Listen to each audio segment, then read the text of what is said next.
Here we are again. The Eight of Wands. We might have to pick up the pace. Seriously, is this not maybe the most talked about what does it mean card? Yes, Maybe out of the whole is. 78. Yes. I mean, I don't know anyone that would just pick up that card and instantly get it. Oh, yeah. Oh, thank you very much. Yeah. I just don't know anyone that would just pick it up straight away and without any kind of question about it, just immediately read it. I just think everyone says, I'm not sure what this one means. Exactly. It's very, very, it's probably the most elusive card in the deck because it's just 8 sticks. And Yeah. the difference between like a Marseille deck, the earlier decks before Pam and Waite made this particular deck, is that the Rider-Waite had those pictures showing us people doing things, and the Marseille and earlier decks just had the suit, the representation of the suit, like 8 wands. Like, this is almost like that. And what the heck does this freaking mean? I wonder if they kind of just couldn't think of something to illustrate it, so that they just went with that.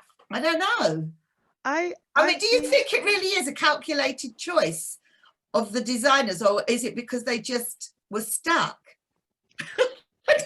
I think with Pam, it was probably a calculated choice because she had the control over the minors. I don't think Waite had much to do with the minors. She had creative license.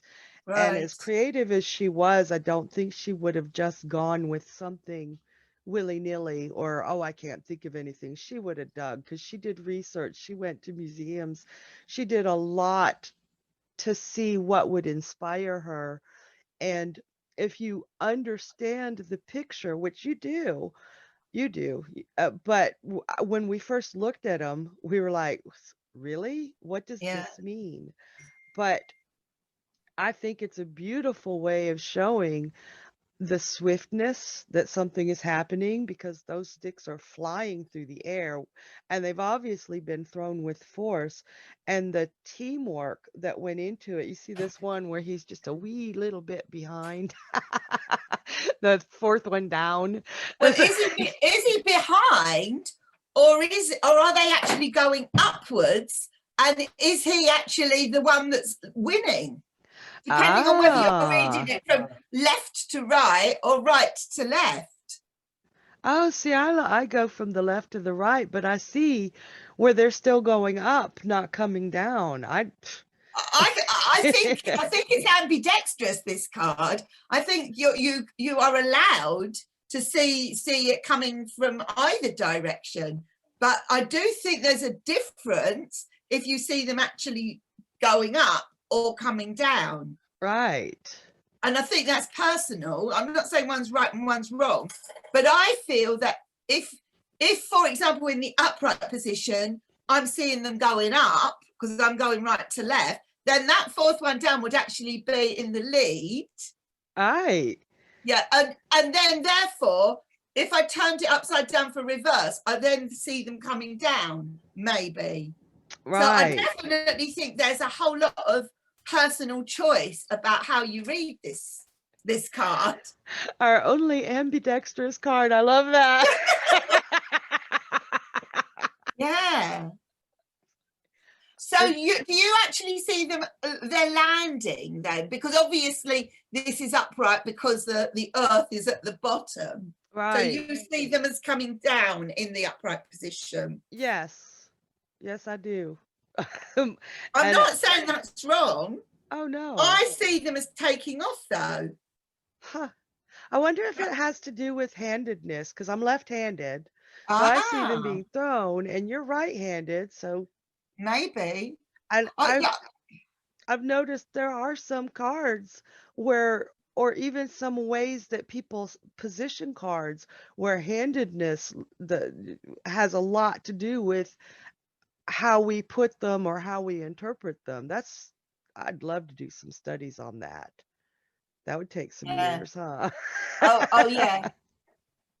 I mean, we should do a podcast on shuffling and placing, yeah, at some Yes. point.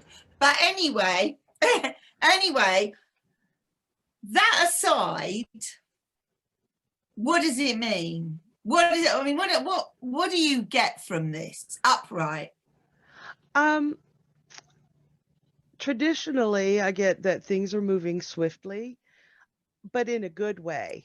You know, Yes, it's not a chaotic swiftness. It's a wanted or needed swiftness, or really good teamwork, because they all had to, yes, except for that one on the fourth, they all had to throw those wands at the yeah, same time, or relatively at the same time, almost like a race, the starting gun. yeah. And depending on how you see it, this little guy here, the fourth one down, either jumped the gun or fell behind. Or But it's still or he good. could be the short straw. Ah, oh, I really like that for this interpretation too, even though I have this as a generally positive card. Yeah, If yeah. that really came out like that, I mean, the short straw. Or maybe that would be in reverse, like you're more drawn to the short straw. I don't know. Yeah, Don't know. I like I that better. definitely see this though as don't I kind of see it as get it out there, like let loads of people know about it, and don't if you're going to send out, you might have to send out 10,000 emails to get 10 replies. I definitely see this as transmission kind of thing. I see, I don't know where I picked up this interpretation. It may just be my brain at work, but I've always seen this. Well, not always, because there wasn't internet when I was young, which shows my age. But when the internet actually hit and made itself known, I've seen this as a very communicative internet card marketing Yeah, with internet. And being a wand, you would think swords would be more conducive to the internet, but this is totally one of my internet cards.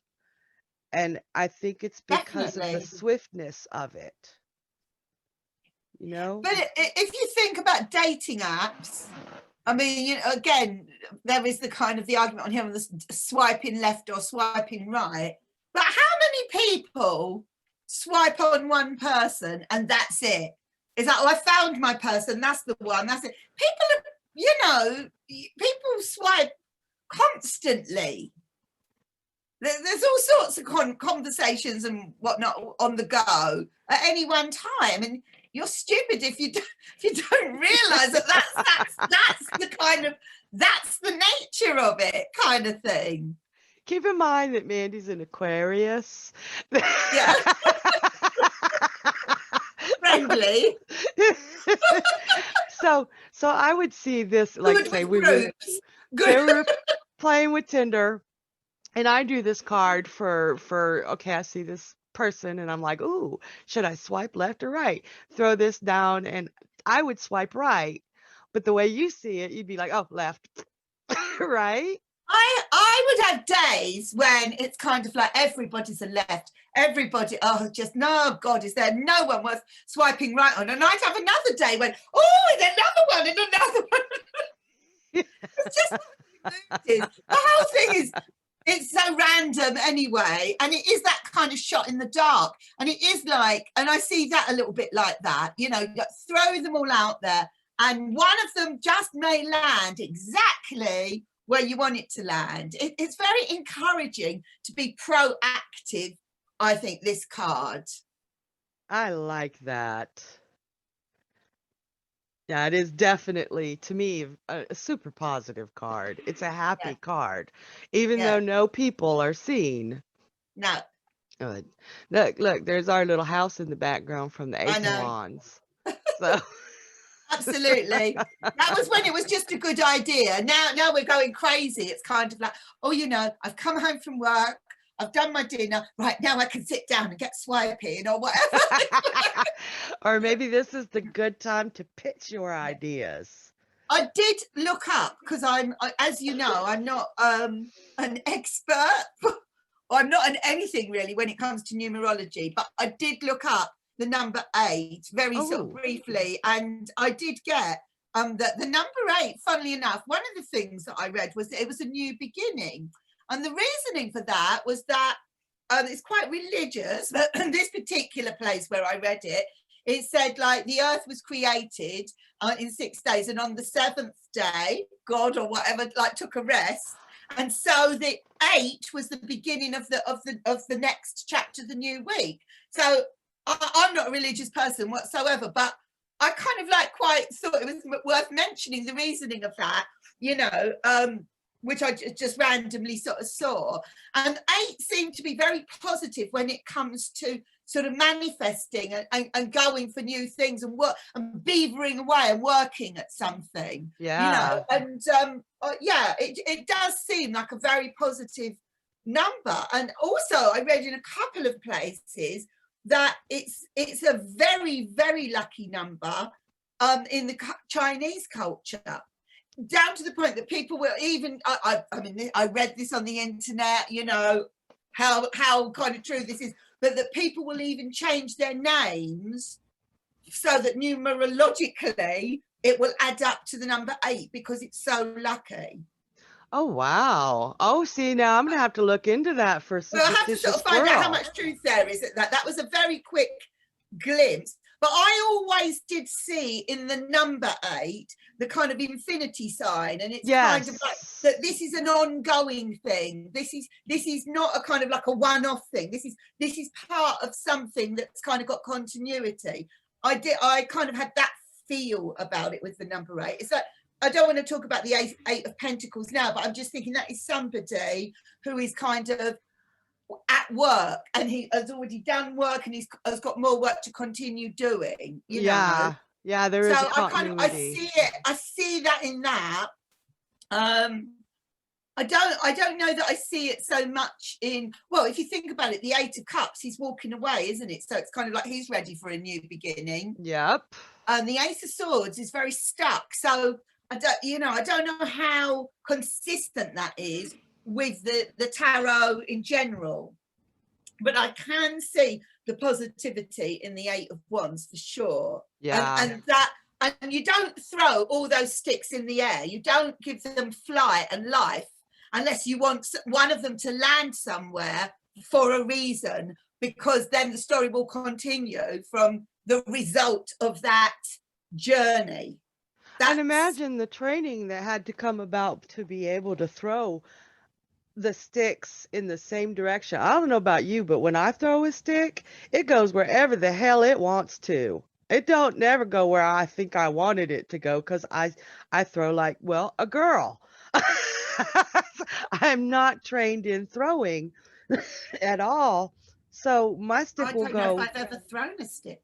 Oh yes, I have, for my dogs to run after, and yeah. usually I will throw the stick and it ends up going behind me or something because I'm so bad. So And the this, dog's thinking it's going over there and it's gone over there. But yeah, so the skill involved in 10 different people, or 5 different people if they're throwing with both hands, the skill involved to get those sticks to go in the same direction to me is phenomenal.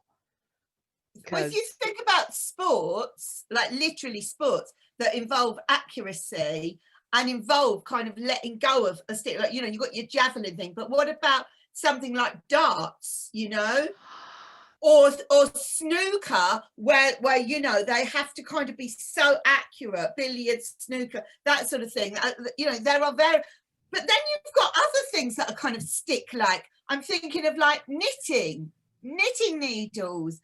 I don't know, or could it be a crazy form of art? oh Even heck like yeah. paintbrushes.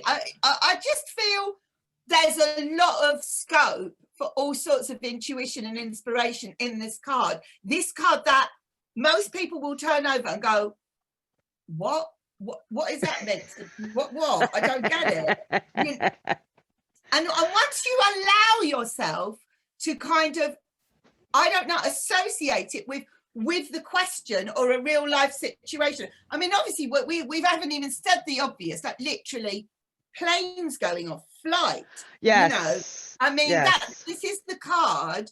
And obviously they weren't talking about passenger airlines at the time this card was designed, but this is the card that is kind of encouraging a holiday that's, or a trip that involves air travel. Yeah. For sure. Yeah. Because again, yeah, it's going to reflect the world as we know it. The tarot has been such a wonderful tool that evolves with the times, that we can see that flight, the airline travel, even though it didn't exist back then, it's just evolved into that. It just about exists now, doesn't it? But yeah. And it's like, and I really, really like it for getting up and doing some sort of activity, whether it be a sport or, or knitting or doing some sort of physical activity to start moving forward. I love that. I just honestly think whatever question you were asked, that card, this applies to all the cards, but this card will shout out loud an answer to whatever question is being asked if you are absolutely open-minded enough just to see what it's saying. And I just think it may look like it hasn't got much in it, but it absolutely has. I mean, it could mean chocolate, you know, those little sticks of matchmakers, I think they're called, and you nibble on them at Christmas. That's what it looks like. Or there's those other little things that are like, what are they called? They're not, you eat them, and they're not chocolate, they're like biscuity, and they're long, thin sticks. Oh, I know what you're talking about. I've got a name. Yeah, you stir your coffee or your hot chocolate with them, and they get all squishy, and you eat them. That's going to really bug me. The ones I'm thinking of, they're brown and they're covered in like salt. Yeah, I can see the box. Oh my God! But I can't see the name. Tell me what they're called, because once I eat one of them, that's it. I just can't. I can't stop it. I think it's the salt on them. But yeah. You know, it could be that. It could literally be paintbrushes. It could be aeroplanes. It could be internet connections. It could be javelin sticks, or it could be darts. It could be billiard sticks. I don't know. It could be a musical, you know, something you write music on. It's whatever. The universe will send you that card, because that the universe will know that you will see what is intended to be seen. If you're at that stage where you're just absolutely open to what your intuition is going to say. You can't plan what you're going to say in a tarot reading or for any particular card. If that's what you do, you're very, very limiting your readings, and you're limiting all the possibilities, you know. Yeah. And you're more magical than that. You've just got to start to trust it. That's it. Well, hopefully this got some intuitive juices flowing with people. I'm looking at it from what you said about the music, and that just actually made it come alive. It showed me the grace and the movement in this card, and it took the word music for me to fully see that. Does that make sense? Yeah. Wow. I'll tell you something else as well, and I think I'll probably say something similar when we get to the Nine of Wands. But if I was casting something, like, you know, like Chorus Line, where they want all the dancers to be the same, they don't want anyone to stand out, they want them all to kind of like work as a perfect team. Yeah. I would find that in this card, unless I was drawn to that fourth one down. Whereas I might be thinking this one stands out and it's not right for this situation that one is standing out. I wanted it uniform. Or I might be thinking I'm looking for the one that stands out. Do you see what I mean? So it depends from what angle you're seeing it, you know. Yeah. I mean, if like, for example, if this card came up and you were going for an interview, right? I think if you're going for an interview and there's only one job going, right, you're going to want to stand out in some way. Yes. You know? Yes. But if you were auditioning for a chorus line, I don't know if you've ever seen that film with Michael Douglas, right? You know, and the whole point was he didn't want anyone that was going to stand out. He wanted the perfect line. He wanted the perfect line where the whole line worked together as a team. And nobody actually kind of took away from that. And his ex-girlfriend kind of comes to audition and he says, but you're not a chorus, you're a leading lady, you're not right for this. I sort of remember the kind of like, and then she does this whole big dance routine and you just think, oh, go away, woman, she's really annoying. She would be that 4 in that situation, you know, that 4th line down. So you just got to know what the context is and give the right answer the question, give the right advice that is coming out of that particular card. I think that's an amazing card. I just think bring it on, because I just think it will never stop coming up with new interpretations. No, that is, I think it's the most flexible card, really. It has so much to say. Yeah. And once you're not afraid of it anymore, because it's like, what's these sticks doing? It will talk to you like you would not believe. Yes. The one that's very talkative. They could be drumsticks. Oh, yeah. Yeah. They could be cigars, Sharon. Oh, I've got it. It's twiglets. Okay, yeah. Twiglets. Yep. Yes. Everybody's going, what the hell are they talking about? That's the snack Mandy was talking about earlier. Yeah. If they got this far, they'll know what I'm talking about. If they tuned in at this point, then they won't have a clue. But yeah. Yeah. I mean, you could just go on and on looking at it. And then that's, like, I know you mentioned the little house in the Ace of Wands, but yeah, I mean, relating that house to this as well, there could be something in that. Oh, yeah. That there's work to be done to get that house. But now you're actually doing it instead of just thinking about it. Yeah. Yeah. Yeah. Very active card. Nobody's sitting around daydreaming on this one. Well, I know that we've already shown one of these cards, but I've got to kind of show this as a great interpretation of the Eight of Wands. Let's see it.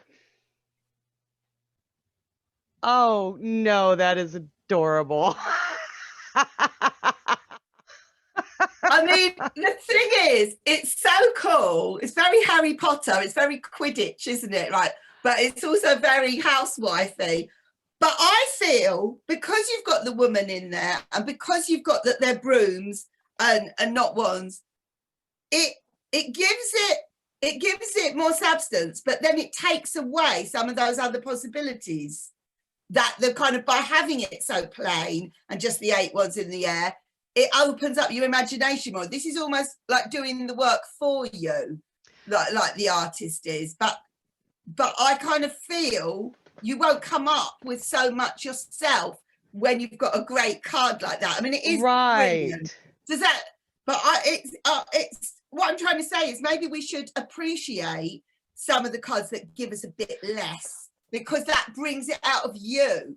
Yeah, it gives you that freedom to use your intuition and come up with anything, that fits the card or the question. And you don't want Yeah. to look at the Eight of Wands and go, oh, yeah, you're going to talk to a purple yak. Right?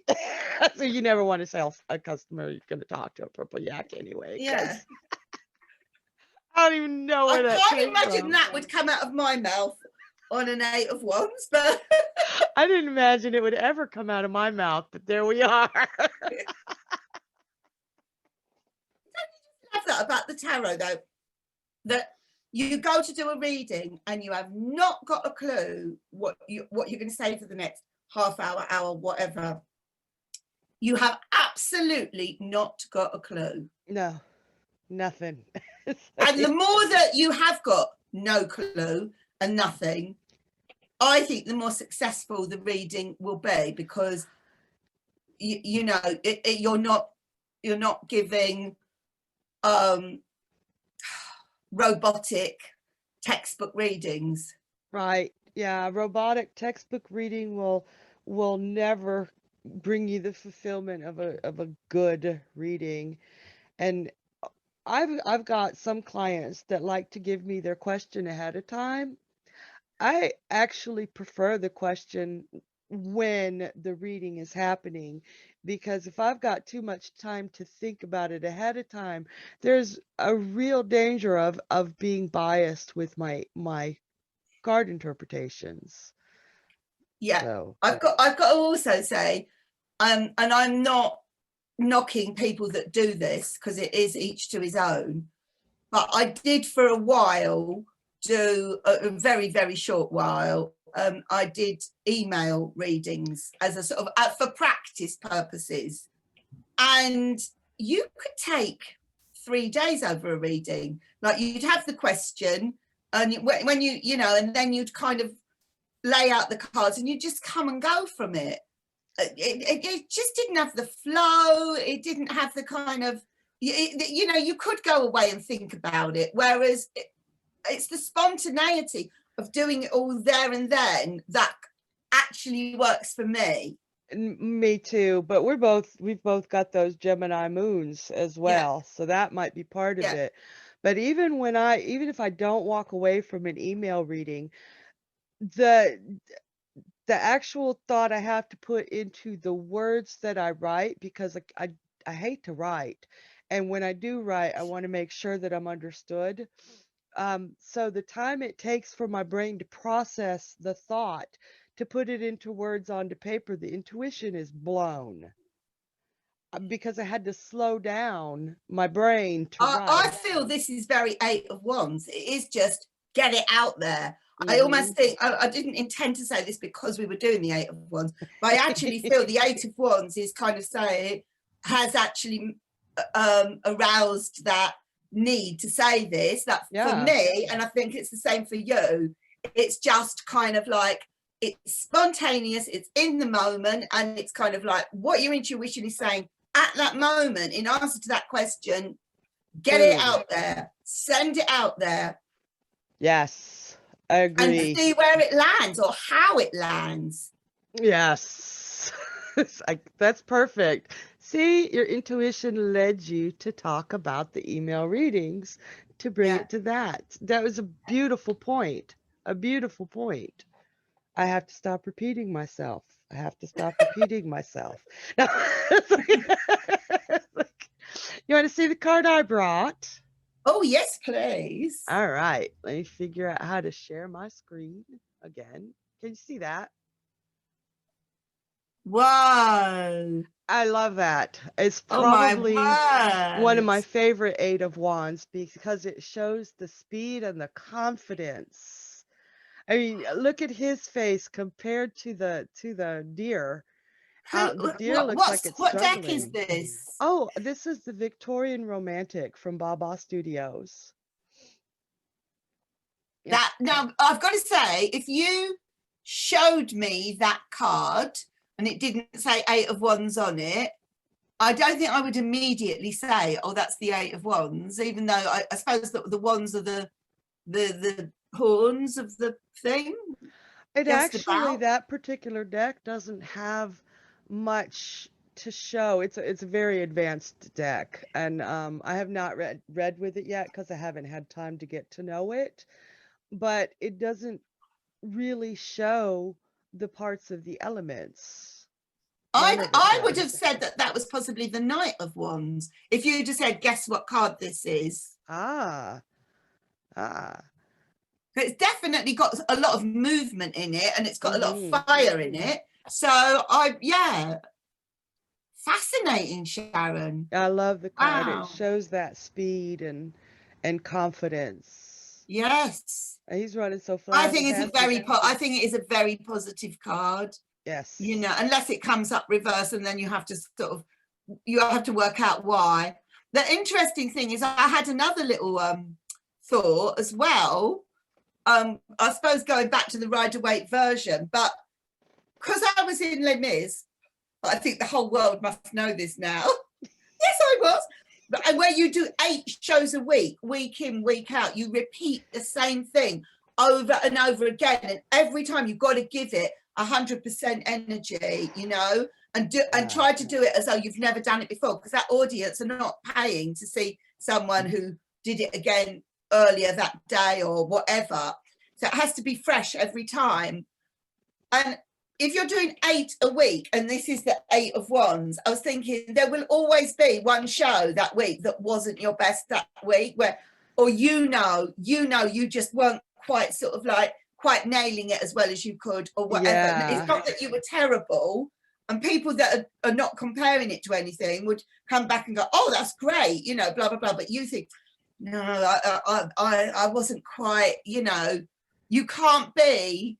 No matter how hard you try, you can't be 100%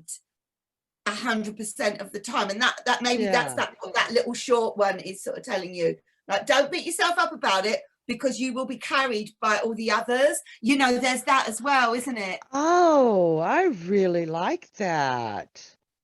Oh. I've never said that about it before, but it's true. You might feel, oh, I wasn't feeling that line when I said it, but you've got the music, you've got the lights, you've got the rest of the cast. You just carry on. Yeah, that's really. You don't stop the show and apologize to the audience. So, sorry, can I just do that line again? Break that fourth wall. I was in a show once where that happened. No. Do you want me to tell you? Yes. I hope they don't watch this podcast. It was a play. I'm not going to say the name of the play, and there was an understudy on, and we were months into it. So the understudy was meant to know it all by that point. Yeah. But the understudy was put on and had to sort of do a speech, and literally stopped and went to the side. Oh no, that's right. And the stage manager shouted the line from the side of the stage. And it was one of those shows where the rest of the cast, nobody leaves the stage. You're all on stage while the person steps forward. And we were all like, what face am I meant to make? Am I meant to kind of look horrified, or am I meant to look neutral? Like, this is absolutely fine that this is happening. And I remember she went over, and then she got the book and came back on and read it out of the book, and then took the book back again. And it was kind of, you wanted to sit there and die, even though it was died. It was absolutely awful. It was really, really awful. Oh my, I hope she got chewed out at the end. Did she get chewed out, or did she feel bad enough? I'm not going to kind of like continue with the rest of the story. It wasn't good. It was not good. Yeah, that. Ooh, oh my But gosh, it was very awkward for everybody else, because you did wonder, if I was sitting there in the audience watching this, I would also be fascinated to see what were the faces of the fellow actors all sitting there on the stage, like what expect, and we didn't dare look at each other. And then did it ruin the flow? I mean, I know this is a tarot podcast, but I gotta know. Totally, but when everybody went home, the audience, that's what they were going to remember about that play, not about any of the rest of us or the good bit. It was so bad. That is the 8 of Wands in reverse. Yes. Absolutely. Yes. Sorry, that was a real shriek. But there you have it. So millions of people all over the world now will be saying that the 8 of Wands in reverse means when a person in a play forgets their lines and stops the show, the whole thing collapses. The whole show collapses because one person lets the team down. That might be a bit like a rowing thing, because if they don't all keep up with the rowing, can you imagine what would happen? So that whole thing would capsize, wouldn't it? Yes, it would. It Oh would. my God. All the oars would be. So yeah, that was a great example. See, we were talking about tarot.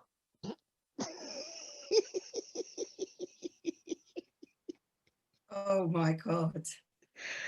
That I'm was- starting to love the 8 of Wands. It's going to turn into my favorite card. I know, right? It's by far one of the most talkative cards when you open your mind to it. Yeah. But as a beginner, it's also the absolute hardest card because Yeah. really. But hopefully this podcast helps you see a whole lot of things that you didn't see before. Wow. Oh, I really want to hear some 8 of Wands interpretation. Yes, yes. Massively Please. so. Leave the comments below. Let us know what you've seen in this, because you Yeah. could see we could keep going for hours playing with this card. Yeah, no, fantastic. But leave some comments, like us, subscribe if you want to see when our next videos are coming out. We would love to hear from y'all. Yeah, absolutely. Yeah. Thank you, Sharon. Thank you, Mandy. See you soon for the 9 of Wands. Bye. Bye.